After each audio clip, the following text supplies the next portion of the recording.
Le pilotage de l'adoption, c'est ce qui vient après, le moment où on a déployé les choses. Parce qu'encore une fois, vous savez, à chaque fois je vous dis c'est encore une étape, mais en gros on crée la stratégie, on crée les outils, on les déploie, c'est toujours pas fini. Derrière, il faut s'assurer que cette adoption elle soit pilotée. Et ce que j'entends par là, c'est suivre l'utilisation.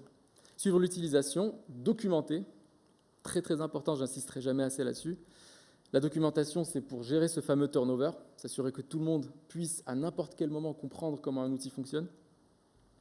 Et ça encourage à l'utilisation. Un outil bien documenté, quelqu'un va le voir, va comprendre comment ça peut lui être utile, et puis il va y aller.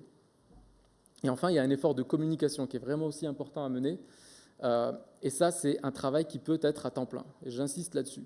C'est-à-dire que parfois, on compte sur une personne parce qu'elle a quelques compétences sur Dynamo, sur Grasshopper, pour créer ces outils-là et derrière les mettre à disposition des autres et s'attendre à ce que cette personne puisse en même temps avoir une activité de production normale. C'est aussi une contre-vérité, je dirais. C'est un travail qui, en fonction de la taille de votre boîte, en fonction de la complexité des outils que vous déployez, ça peut vraiment être à temps plein. Ça peut même carrément être un travail pour une équipe, en vérité. Encore une fois, en fonction de la taille de la société. Et ça, ce n'est pas à négliger. Suivi d'utilisation, documentation, communication. Le suivi de l'utilisation, pourquoi est-ce que c'est important? C'est parce que ça permet de savoir qui utilise quoi.